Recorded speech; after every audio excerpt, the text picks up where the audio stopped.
Angélica Hernández, ella es psicóloga, tiene un diplomado en neurociencias y neuroeducación, también tiene un diplomado en salud mental infantil, parentalidad, apego y desarrollo de la infancia, y también tiene experiencia en el trabajo a nivel público y privado en atención psicológica en niñez, adolescencia y familia. Entonces es un gran honor tenerte aquí, Angélica.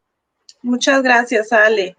Y bueno, igual para mí estar aquí con vos también, que en realidad fuiste la que nos incentivó al grupo o al equipo que hemos conformado estas 3 jornadas desde el 2019, y te agradezco muchísimo, ¿verdad? Sabemos bien, bueno, todo el mundo ya te conoce que sos una psicóloga y que estás enfocada en el diagnóstico y tratamiento para las personas adultas con TDAH, que es un aspecto muy importante de no olvidar, que el TDAH continúa por toda la vida, ¿verdad? No es una situación solo de la niñez o de la adolescencia. Y bueno, retomando esto, les quiero contar a ustedes, ya este es nuestro tercer año de esfuerzo para hacer una jornada de TDAH. Empezamos en el 2019 por iniciativa, como les decía, de Ale, que ella es la experta, ahora yo sí lo digo hacia las personas.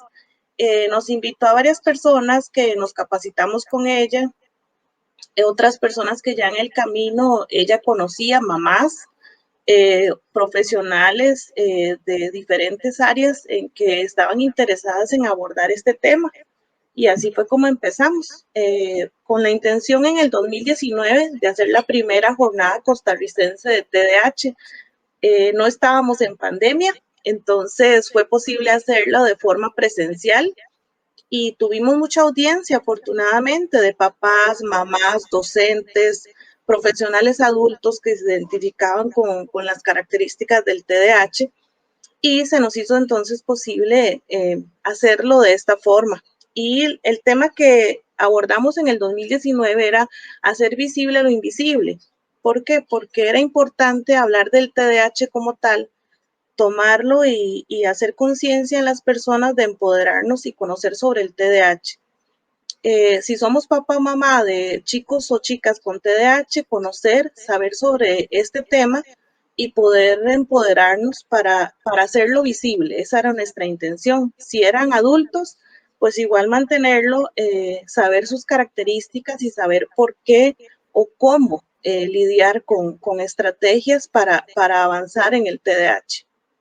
En el 2020, pues ya estábamos en esta situación de pandemia, entonces nos pusimos a reflexionar mucho en la necesidad que había de las familias y la educación en tiempos de pandemia. Entonces tratamos de enfocar esta jornada, que la hicimos de forma virtual. El año pasado nos dividimos en varios días, las compañeras, y pues dimos una charla enfocada a los docentes, enfocada a la familia también. Hablamos de varios temas de cómo abordar el TDAH desde esas perspectivas, tomando en cuenta la realidad que se vivía o que se vive todavía, ¿verdad? Que es la de la pandemia. Y pues bueno, este año tocó a las adolescencias hablar sobre TDAH adolescencia, y estamos muy motivadas también. Nos hemos trabajado, nosotras pasamos trabajando todo el año, en realidad no es algo que improvisamos ahí, seguimos ahí trabajando, terminamos una, ya empezamos a planear la siguiente. Quiero también aprovechar para explicar que, bueno, que nuestra compañera Patricia Carrillo, quien era la que nos iba a dar la charla sobre emociones, ella tiene una situación familiar y pues por razones obvias no va a ser posible que se presente, que esté con nosotros el día de hoy, pero desde acá le externamos todo nuestro apoyo y todo nuestro agradecimiento, porque es parte del equipo, así como las otras compañeras que atrás, ¿verdad? Como decimos, de bambalinas, nos apoyan en difundir la información, en llevarlo a muchas otras personas, en compartir la información de muchas formas, porque el trabajo no solo es estar acá frente a ustedes, es mucho trabajo por detrás también, y pues agradecerles realmente a todo el equipo que hemos conformado hasta hoy. Bueno, muchas gracias, Angélica, por este resumen y como mencionó Angélica, esta es una motivación para poner un granito de arena para difundir y concientizar el tema del TDAH y que es a lo largo de la vida. Por eso ahí está nuestro logo, que la idea es que esas sombritas de esas diferentes caritas, ven que es desde un niño, un adolescente, un adulto y un adulto mayor. ¿Por qué? Porque el TDAH es a lo largo de la vida. Es una condición o un trastorno neurobiológico. ¿Qué quiere decir eso? Que la persona nace con esta condición y cuando hablamos de diagnóstico, lo ideal es que se diagnostique entre más temprano mejor. Pero tampoco nunca es tarde también. Hay adolescentes que en estas etapas inclusive son diagnosticados y también hoy día se ha generado más conciencia del TDAH, inclusive, y ahora hay mucho más información en las redes sociales, en internet, entonces muchos adultos ven información, se identifican y buscan también confirmar o descartar este diagnóstico en su etapa adulta. Recordemos que el trastorno por déficit de atención e hiperactividad, como así lo menciona su nombre, tiene tres núcleos principales o tres núcleos de síntomas principales: la desatención, la hiperactividad y la impulsividad. Cada una de estas características se va mostrando diferente a lo largo de la vida. O sea, no es igual la hiperactividad de un chiquilín de 5 años, de un muchacho de 16 a un señor de 45, ¿verdad? Se va mostrando diferente. Pero tú que nos escuchas, jóvenes o padres de familia, muy posiblemente también nos estén escuchando padres de familias que también tienen TDAH, porque es uno de los trastornos con mayor carga genética. ¿Qué quiere decir esto? Que tiene mucho porcentaje de heredabilidad. ¿O qué quiere decir esto? Que muchas veces al consultorio, a la consulta, llegan papás a diagnosticar a sus hijos con TDAH y es posible que alguno de sus papás lo tengan, y si no es así, algún familiar, abuelitos, primos o tíos, pero siempre hay algún factor. Y hay otros factores también que pueden desencadenar el TDAH.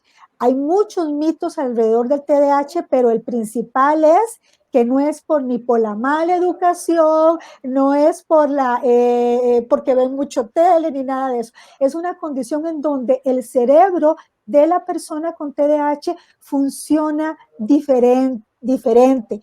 Hay una dificultad en los neurotransmisores, hay una dificultad de conexión entre las neuronas que hace que esos neurotransmisores, esos químicos que van de un neurotransmisor a otro, no se conecten bien. Eso hace que muchas áreas que necesitamos que funcionen bien para tomar decisiones, para que funcionen bien las funciones ejecutivas de todas las que habló Carla, tiene que funcionar bien. Y la dificultad en el cerebro de una persona con TDAH es que esta parte va un poco más con un retraso en su etapa evolutiva, y luego ya cuando la persona es adulta, ¿verdad? Esas dificultades se mantienen. Pero como le digo yo a los papás, y ya para continuar con la conferencia de Angélica, si tú le ayudas a tu hijo, a adolescente, su TDAH no le va a impedir que él vuele alto, logre todas sus metas y sea exitoso en la vida, y sobre todo, mamá o papá, sobre todo feliz.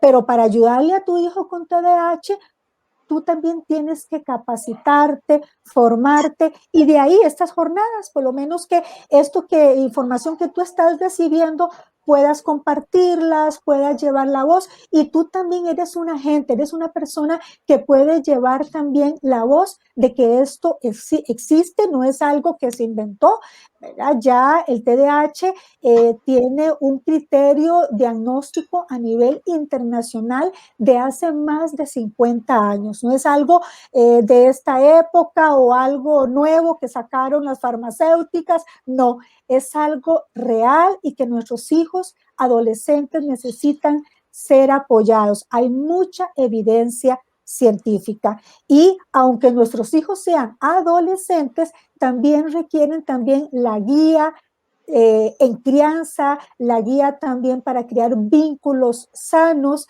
y la guía también para ayudarlos a controlar el estrés.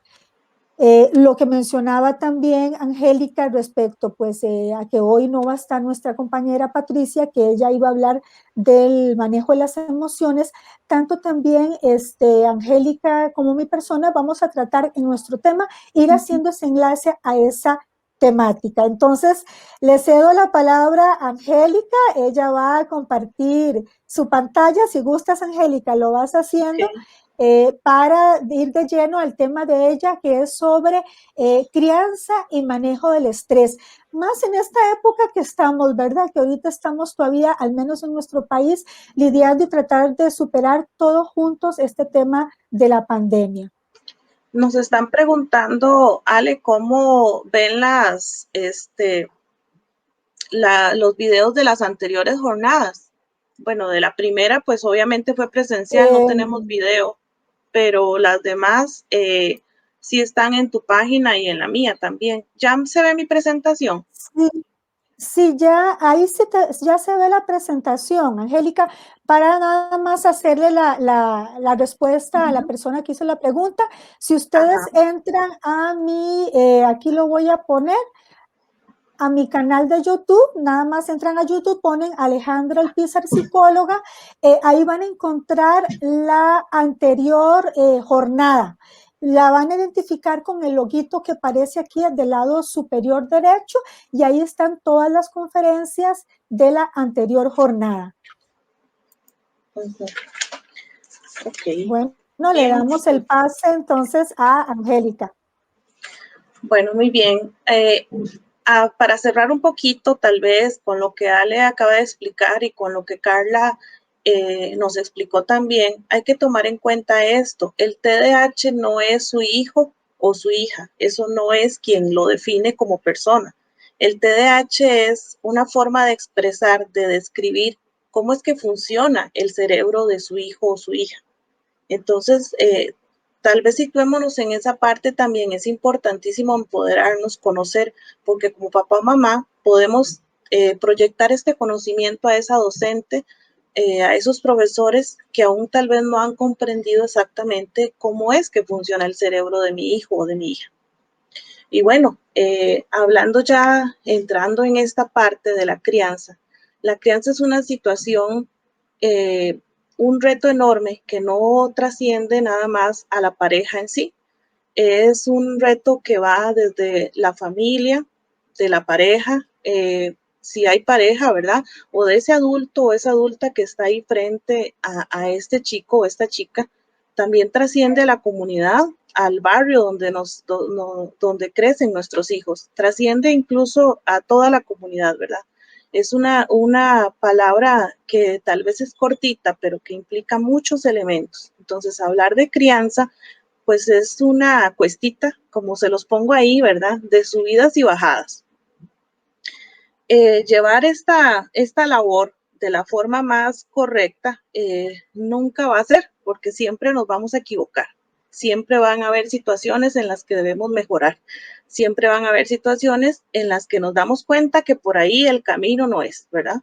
Y cuando vienen las etapas, conforme vamos teniendo hijos, y llega la primera infancia y hemos tratado de trabajar y de reforzar el vínculo, por ejemplo, con nuestros hijos, hemos tratado de llevar esa crianza y conducirla correctamente, que es posible que cuando llegan las adolescencias, y hablo de adolescencias porque ninguna adolescencia es igual a otra, las adolescencias que yo viví no son las mismas que ustedes vivieron, no son las mismas que mi hija, mi hijo están viviendo.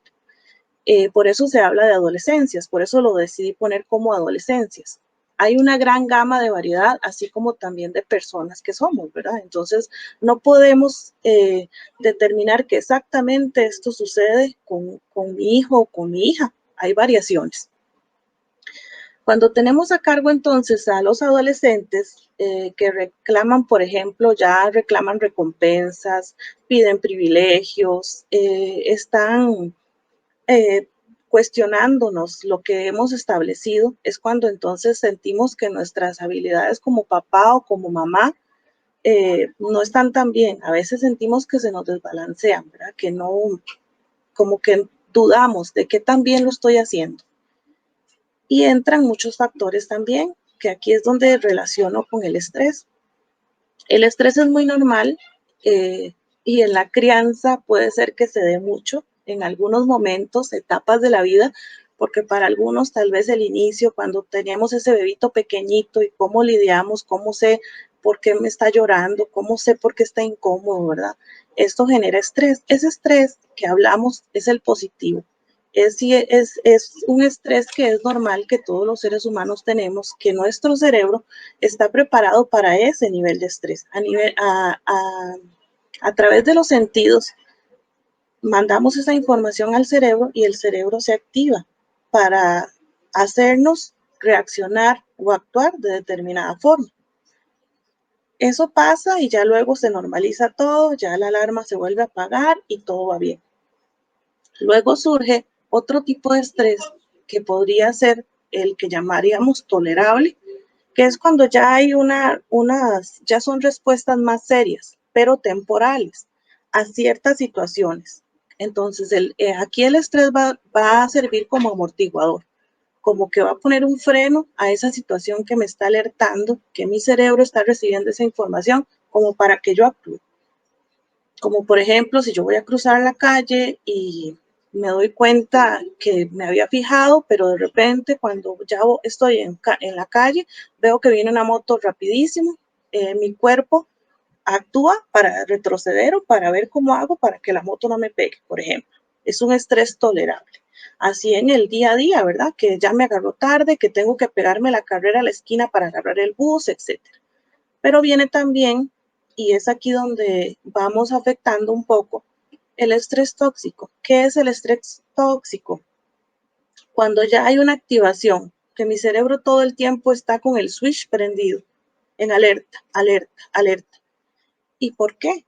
Bueno, esto lo vive tanto papá, mamá, adulto, la persona que esté a cargo de la casa, como los chicos y las chicas. Porque, por ejemplo, cuando hay constantes discusiones, cuando hay problema entre papá y mamá y ellos dejan ver estas discusiones, estas situaciones frente a sus hijos, por ejemplo. Cuando suceden, papá llega muy estresado, mamá llega muy estresada del trabajo y lo desbordo ahí. Todas estas situaciones mantienen en alerta. Ya no hay que mi cerebro se reguló, se tranquilizó y ya no hay alerta, sino que el switch sigue encendido. Aquí es donde hablamos de un estrés tóxico, porque mi cerebro nunca va a descansar, siempre está en alerta. Ya no sabe reconocer cuándo es una situación real, cuándo no lo es. Y esto afecta mucho el desarrollo de nuestros hijos, afecta mucho cómo nos relacionamos en la familia, dentro de esa casa.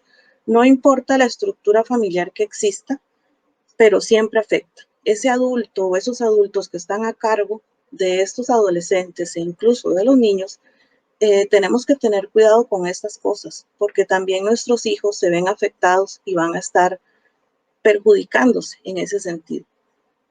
Y cuando son TDAH, hay una gran sensibilidad y cuando se entra en la adolescencia, todo este estrés los hace aún más vulnerables, los hace aún más sensibles a este estrés. Se les incrementa, es como que se hace más latente el estrés en estas partes. Por eso es que es importante entonces, primero que nada, retomar, bueno, ahí en los comentarios ustedes, algunas personas ya pusieron algunas cositas importantes que las vieron como necesidad mientras Carla daba la exposición. Es muy importante como papá, mamá o persona adulta que está a cargo de ese adolescente, ser una base segura. ¿Qué quiere decir esto? Que nosotros, si nos preocupamos por hacerlo desde la primera infancia, desde el nacimiento, en todo el desarrollo, en todas las etapas de la escuela, pues aquí nos toca fortalecer esas habilidades para llevar ese camino tan bello que es la adolescencia, porque es un camino hermoso, tan necesario y tan característico de todos los seres humanos, pero si no lo hicimos, pues aquí nos queda desarrollar. empezar a desarrollar esas habilidades para la crianza. Eso significa ser una base segura, estar disponibles. ¿Qué quiere decir esto? Disponible es que mi hija o mi hijo pueden fallar, pueden irse a explorar el mundo que hay a su alrededor, pero pueden regresar a mí y saber que yo estoy ahí para apoyarles, para darles motivación, para simplemente recibirles. Estimular su autonomía e independencia. Sucede que ya en la adolescencia nosotras venimos con una historia y si sabemos ya que la situación de nuestro hijo, nuestra hija era de TDAH, venimos como acostumbrados a estar encima, ¿verdad? A estar ahí pendientes de que no olvide la tarea, de que yo tengo que sentarme para decirle a qué hora haga tarea. Si no he utilizado estas estrategias como las que recomendó Carla, ¿verdad? De tener visible una pizarrita, las notas apuntadas con color, ojalá. Si yo he sido quien me he encargado de estas cosas, pero no ha aprendido mi hijo a esa autonomía, es el momento de irlo haciendo, es el momento de irles dando independencia, de mantener un perfil bajo, es decir, yo supervisaré porque soy la adulta, el adulto que está ahí frente a ellos, pero debo ir tomando espacio para que mi hijo o mi hija sea quien tenga esa independencia y esa autonomía, quien se responsabilice, quien se vaya encargando de esto. Vincular siempre con el afecto, esto es tan importante en todo este trabajo, en esta cuestita que yo les digo a ustedes, que son de subidas y bajadas, siempre el afecto tiene que estar presente. Yo debo demostrarle a mi hijo, a mi hija, que lo amo, que para mí es importante, que yo lo acepto tal y como es, que ahorita vamos a hablar de eso. Y la diversión es muy importante. Quizá ya no nos funciona el peluchito con lo que lo hacíamos reír cuando era pequeñito, pero tenemos que buscar ser creativos para buscar estrategias, actividades que nos hagan divertirnos juntos, porque parte de esto es ir creciendo también con ellos como papá, como mamá, como esa persona cuidadora. De esto se trata de ser una base segura. Estimular la adolescencia. En este sentido, tenemos que tomar en cuenta, como adultos, desde nuestra posición de adultos, ellos no son adultos. Puede ser que sí, que ya tienen el tamaño más grande que yo, que ya mi ropa tan siquiera es mi proyecto para dársela porque es más grande que yo, más alto, etcétera. Pero no son adultos, son adolescentes. Y como adolescentes tienen un montón de inquietudes, tienen un montón de cuestionamientos. Y yo debo también entender esta parte, debo entenderle y tratarle como igual a mí. ¿A qué me refiero con esto? Que no lo voy a tratar como si fuera un adulto y le voy a decir, ya usted también tiene que hacerse responsable, yo ya cumplí, ve a ver usted qué hace. No se trata de eso, sino de que él también o ella tiene derecho a expresar lo que piensa, a cuestionar el porqué de mi método, a cuestionarme y decir, ma, es que realmente usted viene con esto, pero ya yo no lo comparto. Ese diálogo, eso es lo que me refiero cuando digo tratarlo como igual a mí, que también debe ser escuchado, que también debe ser comprendido, que también debe ser tolerado. Cuando hay un manejo de emociones, por ejemplo, el que yo comprenda cuál es la razón por qué está en ese momento alterado, que no solo para mí sean esas justificaciones, esas comprensiones, ¿verdad? Ajustar mis expectativas, porque puede ser que yo como mamá, como papá, dije, bueno, mi hijo o mi hija va a hacer esto cuando llegue al colegio, y no es así. Puede que cambiara en detalles como su ropa, en detalles como sus gustos, en detalles como su rendimiento académico, por ejemplo. Entonces hay que tener importante esto, es amar y aceptarlos tal y como son. Y en este sentido, yo tengo que reconocer que el TDAH no se acabó en la escuela, que esa distracción o como lo llamamos popularmente, ¿verdad? Estar ahí como viendo para otro lado, se está convirtiendo en otro proceso cuando están en la adolescencia, que es la manifestación tal vez del mal humor, que es la manifestación de que, ay, está que no se le puede decir nada, ¿verdad? Porque por todo se enoja, que ya tal vez empezó a tener situaciones, problemas o roces con compañeros o con algún amigo. Todas esas cosas yo las tengo que ir aceptando y conociendo, porque si yo sé el proceso que lleva la trayectoria de desarrollo de mi hijo o mi hija, debo también saber el proceso que lleva este TDAH conforme mi hijo o mi hija se va desarrollando y va creciendo. En la adolescencia es súper importante sus relaciones sociales y con los chicos, por ejemplo, con TDAH, y en esto tal vez los hombres se ven un poquito más afectados que las mujeres, la expresión verbal como que no les sale muy bien, ¿verdad? Entonces hay que apoyarles, hay que entender que muchas veces van a decir cosas sin pensar, simplemente las dijeron, y que tal vez se expusieron frente a sus compañeros, y como para que me vean feo, ¿verdad? Como que, ¿qué pasó? Hay que entender esto y darles el apoyo en ese sentido, pero también comprender que ellos necesitan ese contacto. Y si estamos ahora en esta situación en que tal vez fueron al colegio por un tiempo, luego ya regresamos, volvimos atrás y estamos en la casa y ya no hay forma, apoyarles en el sentido de que mínimo en un chat, mínimo en una videollamada, necesitan relacionarse con sus iguales, con sus amigos, con sus iguales. Aunque entendamos que nuestra hija con TDAH en su madurez va a ser un poco más en desventaja que los de su edad, pero eso no quiere decir que no necesita relacionarse con esas amigas, esos amigos, lo necesita. Y si la forma que hay ahora es por medio de una videollamada, de un chat, pues tenemos que empezar a tolerar esto y a regularlo, que no solo sea para las clases, sino también para que tengan un ratito de conversación, un ratito de compartir. Por eso es importante entonces también estimular la expresión de sentimientos. Si para ellos o ellas es difícil hacerlo frente a sus amigos, que con nosotros sea más fácil, que con nosotros pueda llegar a expresarnos lo que siente, a decir lo que piensa, que no siempre va a ser muy bienvenido por parte de nosotros. Es una realidad, porque a veces nos van a dejar como, ¿qué me está diciendo? ¿Qué hago? Pero tenemos que saber que es parte de su desarrollo y que si en el momento yo no sé cómo reaccionar, yo no sé qué decirle, se lo podemos expresar. Lo que me estás contando me está dejando como desbalanceada, realmente no sé qué contestarte ahorita. Pero bueno, te voy a escuchar y te recibo todo lo que me estás contando. Y hay que mantener ese equilibrio. ¿El equilibrio en qué sentido?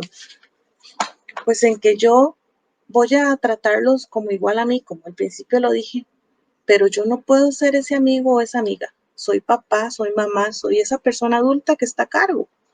Entonces no puedo rebasar el límite a irme a ser la amiga o el amigo de las fiestas del vacilón. Sigo siendo papá, sigo siendo mamá, o sigo siendo esa persona adulta que le está ahí ayudando y apoyando en la crianza.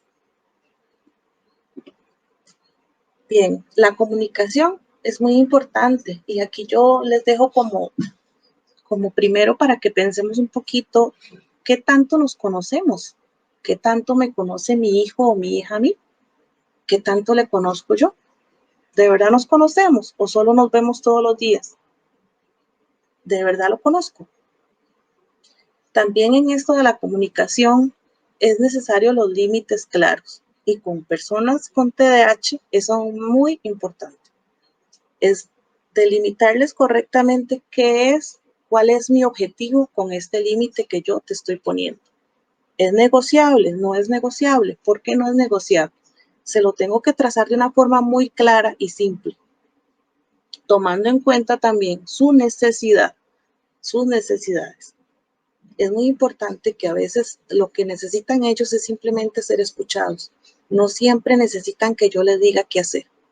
Y aquí es donde entra esto que les decía anteriormente, que tal vez nos mal acostumbramos, a muchos papás, muchas mamás les sucede, que están tan acostumbrados a que tengo que estar ahí supervisándole todo para ver que creemos que le tenemos que dirigir completamente todo. Y en este momento, en las adolescencias, es donde es más maravilloso el desarrollo del criterio propio, para que tenga autonomía, para que mi hijo o mi hija sepa cómo lidiar con una situación, tiene que aprender a afrontarse a esa situación. Entonces no siempre es bueno aconsejar. Si me lo piden, perfecto, pero a veces es solo escuchar. Tenemos que evitar mensajes negativos inconscientes, porque muchas veces con un gesto, con un fruncir de ceños, con una pelada de ojos, le estamos mandando mensajes, le estamos mandando también mensajes a veces de que vos no sos capaz. Sin mí vos no podés salir adelante. Vos necesitas que yo te haga tu horario y que te organice tus notas porque vos no sos capaz de hacerlo. Y estas cosas, ¿cómo las mandamos? Pues si yo se las hago, le estoy mandando el mensaje, vos no sos capaz, no puedes hacerlo. Claro que pueden. ¿Necesitan de apoyos? Claro que sí. Y como les decía antes, si hemos venido construyendo esto desde su infancia, desde su primer desarrollo, aquí nada más es reforzar. Pero si no lo hemos hecho, tenemos que empezar, pero aquí va a ser un trabajo intensivo. Perdón. Validar sus miedos, preocupaciones y sentimientos. Desde mi perspectiva como adulta o adulto, puede ser que para mí eso sea insignificante. Puede ser que para mí eso no es nada. Para ellos es mucho. Para ellos significa algo. Ustedes no se imaginan tal vez el gran esfuerzo que hace una persona con TDAH para salir adelante, para nivelarse.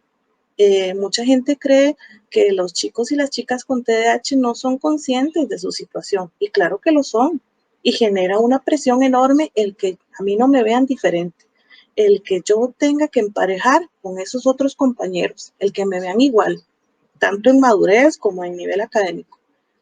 El TDAH hace un gran esfuerzo, el cerebro de ese TDAH se esfuerza enormemente, enormemente, aunque los comportamientos a nivel exterior no parezcan, pero hay un gran esfuerzo en llevar el camino igual que los demás.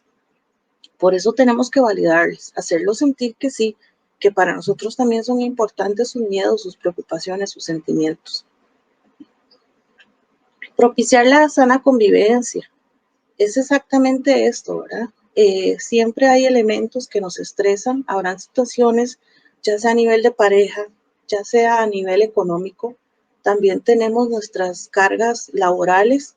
Cada persona adulta que viva ahí, ¿verdad? Tendrá sus cargas laborales, pero tenemos que procurar una sana convivencia, no sobrecargarles a los hijos con lo que no les corresponde. Yo debo entender que mi hijo cuando se equivoca, cuando comete un error, no lo hace con mala intención. Yo debo asumir que ese error, que ese falla, que se le olvidó entregar su trabajo, eh, que se le olvidó que tenía hoy que ponerse a estudiar o asistir a la clase virtual a las 3, no lo hace con mala intención. Lo hace desde una forma en que sus capacidades a veces, como lo decía Carla, no están ahí, no están previstas para el futuro. Necesito recordatorios, necesito tener algo visible que me haga reforzar la capacidad que yo pueda asumir de recordar. Y a veces por su impulsividad, por ese deseo de no quedarse atrás, que es parte de todo adolescente también, y fomentado, pues hace hacer cosas que no son correctas, son conductas inadecuadas, pero no tenemos que tomarlo como que lo hizo para molestarme, lo hizo al propio, parece que le gusta que le esté regañando. Eso no es así. Debemos estimular sus habilidades, saber en qué posiciones, en qué situaciones, conocer a mi hijo y saber en qué situaciones mi hija o mi hijo se desenvuelve muy bien y en cuáles otras situaciones tal vez no. ¿Cómo busco yo esas habilidades? Por medio del arte, de los deportes, de la lectura. Hay muchas áreas que hay que explorar. La música, por ejemplo. Yo le debo enseñar también la tolerancia a la frustración y aquí es donde me devuelvo. Si yo soy un adulto, una adulta que también tengo TDAH y yo no sé aún todavía, porque tal vez no he aceptado del todo que lo tengo o tal vez no he querido recibir la ayuda, yo tengo que conocer mi estado emocional antes de lidiar con la situación que le está sucediendo a mi hijo o hija. Yo tengo que empezar a saber cómo tolero esa frustración y cómo le voy a moldear a mi hijo o mi hija la tolerancia a la frustración si yo aún no la he trabajado en mí. Y es un reto grande, muy grande. Y se los digo por experiencia propia.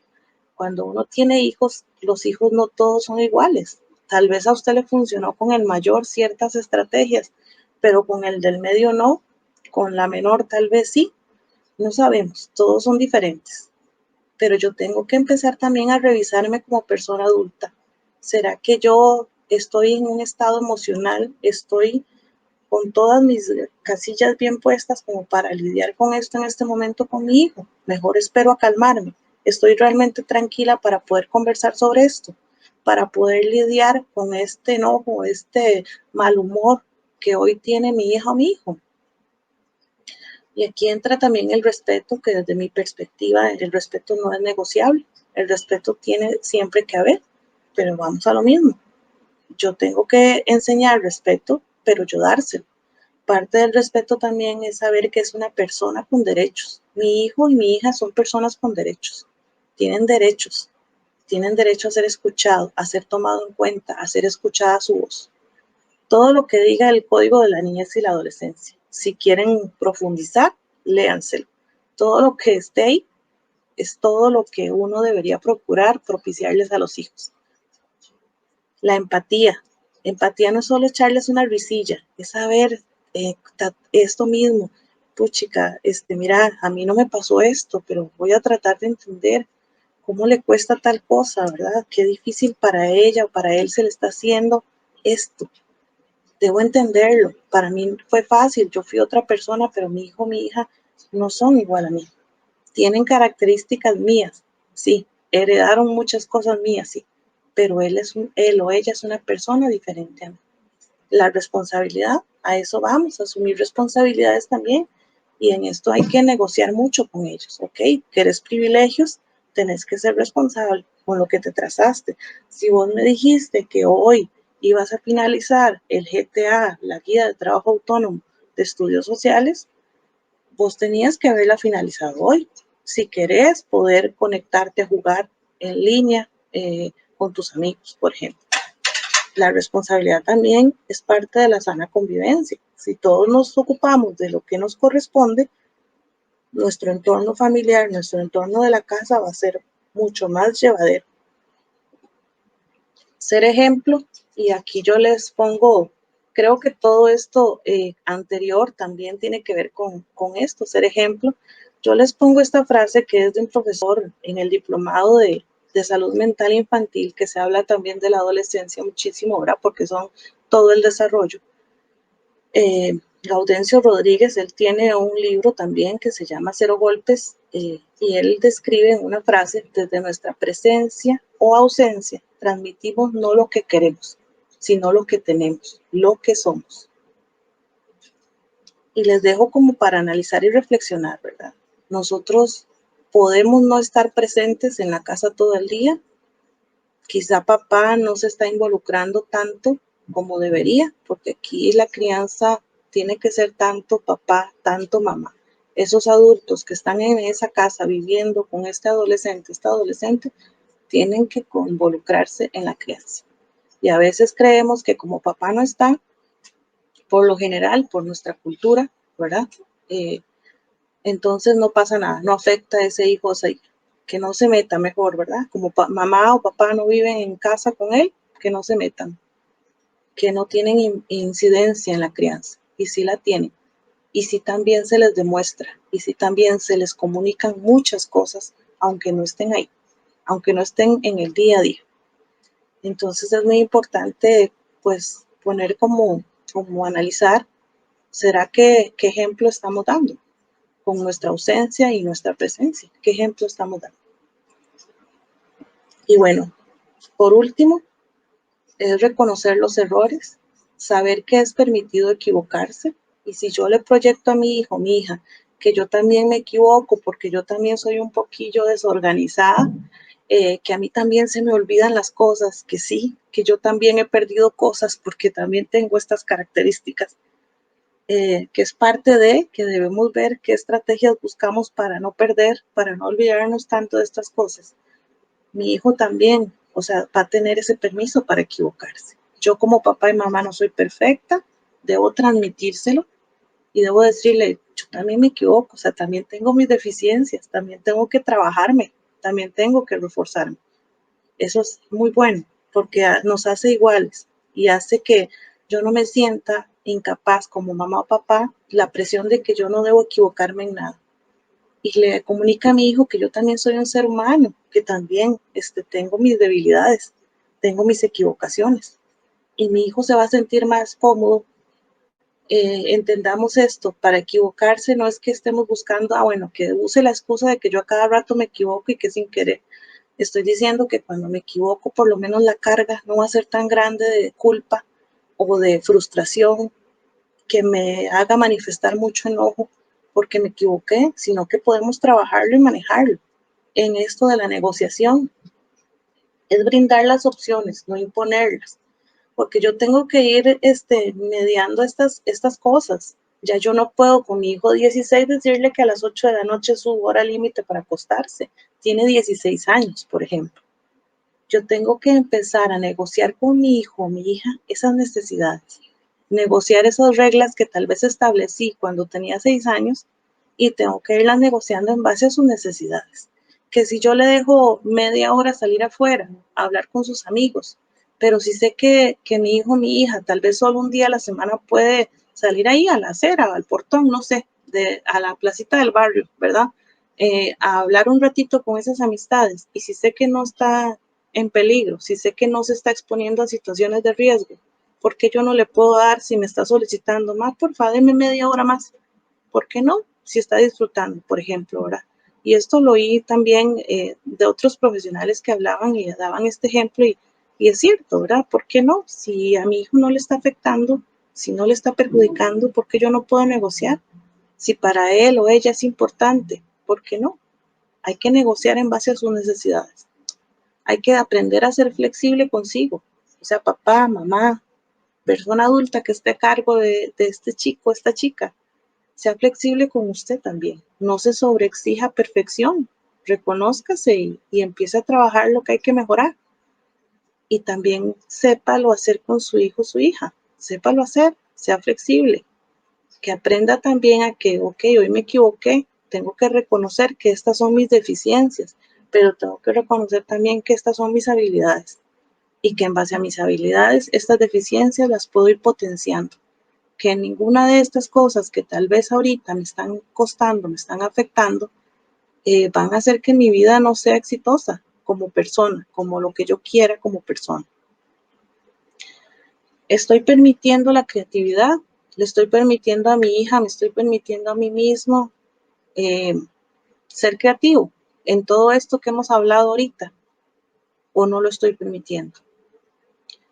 Le estoy permitiendo a mi hija o mi hijo utilizar su criterio propio, porque aquí es donde entra que nosotros nos volvemos supervisores de nuestros hijos. Los acompañamos, supervisamos sus actividades, pero no podemos ser los actores principales, porque ya en la adolescencia ese actor principal es nuestro hijo o nuestra hija, no nosotros. Solo nos toca supervisar, acompañar, dar acompañamiento, supervisión. Propicio la calma frente al mal humor, lo que hablábamos, ¿verdad? Yo no le puedo exigir a mi hijo que no se altere, que no tire la puerta, que no suba, ¿verdad? Con aquellos pisotones, si yo tampoco le estoy ayudando a que esto sea así. A veces nos centramos más en ese actuar de tirar la puerta, en discutir sobre por qué tiró la puerta, y no en la razón que provocó ese enojo en mi hijo o mi hija, esa frustración en ese momento. Y la alegría, estoy propiciando alegría. Es también cosas que tenemos que pensar mucho y analizarlas mucho, y que el trabajo no termina en la crianza. Y bueno, realmente gracias